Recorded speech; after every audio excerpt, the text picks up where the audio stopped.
अभी तक हमने इस चैप्टर में मैट्रिसेस और डिटर्मिनेंट्स को यूज़ करके system of linear equation solve करना सीख लिया है। हमने यहाँ पर दो मेथड सीखे थे, एक था मेथड ऑफ रिडक्शन और दूसरा था solving equations using finding inverse of a matrix. तो अब हम सॉल्यूशंस पर थोड़ा डिस्कशन करेंगे। मान लो हमारे पास दो स्ट्रेट लाइंस हैं। ये पहली लाइन है जिसका इक्वेशन लिखा हुआ है a1x plus b1y equals to c1, और एक और लाइन है जिसका इक्वेशन है a2x plus b2y equals to c2। दोनों लाइन एक एग्जैक्टली एक ही पॉइंट पे इंटरसेक्ट कर रहे हैं, जो कि यूनिक पॉइंट है, मतलब कि इसके अलावा और कोई भी पॉइंट नहीं है जहाँ पर दो लाइन्स इंटरसेक्ट कर रही हैं। तो इसे हम कहते हैं यूनिक सॉल्यूशन वाला केस। मतलब अगर आप इन दोनों इक्वेशन को सॉल्व करेंगे तो आपको एक ही x की वैल्यू मिलेगी और एक ही y की वैल्यू मिलेगी। तो इसको जनरलाइज करने के लिए हम कहते हैं कि अगर हम coefficient of x and coefficient y का रेशियो लें, that is a1/a2 and b1/b2, अगर ये रेशियोज बराबर नहीं है तो हम कहते हैं सॉल्यूशन यूनिक होगा for this system of equation. अगर आप इसको देखें डिटर्मिनेंट के टर्म्स में, तो आप यहाँ लिखिए डिटर्मिनेंट ऑफ कोएफिशिएंट मैट्रिक्स जो कि है a1 b1 a2 b2, this is not equal to 0। तो इसको सॉल्व करने के बाद आपको ये टर्म मिलेगी, और इसको फर्दर आप सिंप्लीफाई करेंगे तो आपको मिलेगा a1/a2 not equal to b1/b2। मतलब कि किसी सिस्टम ऑफ इक्वेशन में अगर डिटर्मिनेंट नॉन ज़ीरो है तो हम कहते हैं उस सिस्टम का एक यूनिक सॉल्यूशन एग्जिस्ट करता है।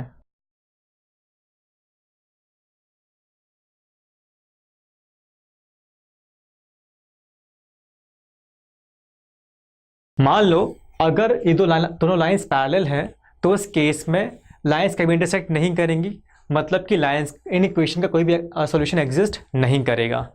तो इसको जनरलाइज करने के लिए हम कहते हैं अगर a1/a2 और b1/b2 बराबर हैं बट ये c1/c2 के बराबर नहीं है रेशियो, तो हम कहते हैं कि इस केस में सॉल्यूशन एग्जिस्ट नहीं करता है for this system of equation. इस केस में अगर आप देखें तो डिटर्मिनेंट ऑफ दिस मैट्रिक्स जो कि इन कोएफिशिएंट से बनता है ये 0 होता है इस केस में भी।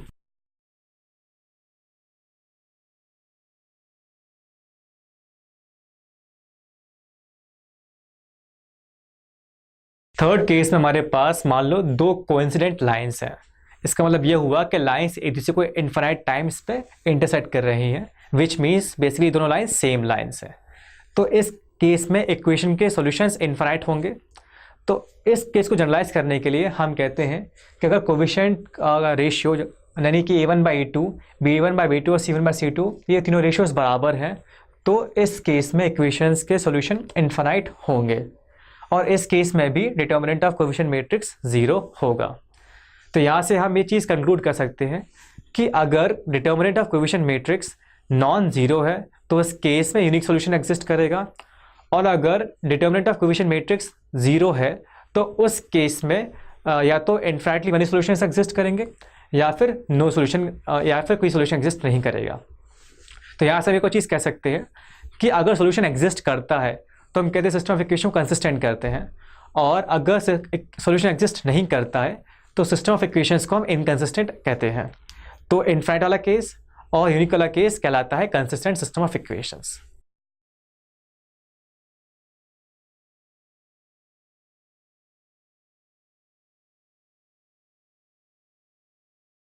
अभी तक हमने बात की थी system of equations in 2 variables की। अब हम बात करेंगे system of equations in 3 variables के ऊपर। तो यहाँ हमारे पास 3 इक्वेशंस हैं, और इन इक्वेशंस को मैं इस तरीके से मैट्रिक्स फॉर्म में लिख सकता हूँ, which further can be written in this form, that is x equals to a inverse b, और a इनवर्स होता है adjoint of a upon determinant of a।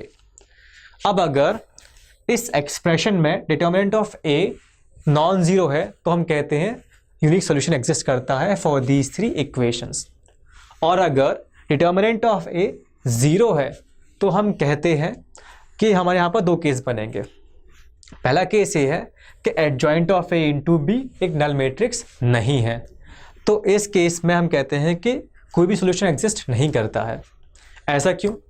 क्योंकि अगर हम इसको मल्टीप्लाई करते हैं तो हमारे पास एक नया मैट्रिक्स आएगा जिसका एटलीस्ट एक एलिमेंट नॉन ज़ीरो होगा, और उस एलिमेंट को हम 0 से डिवाइड कर रहे हैं, and something upon 0 is not defined. तो हम कहते हैं कि इस केस में नो सॉल्यूशन एग्जिस्ट करता है, यानी कोई सॉल्यूशन एग्जिस्ट भी नहीं करता। अब अगर मान लो adjoint of a into b null matrix है, तो यहाँ से हम कह सकते हैं या तो इस केस में कोई भी सोल्यूशन नहीं होगा या फिर इनफाइनाइटली सॉल्यूशंस इसके अंदर एग्जिस्ट करेंगे।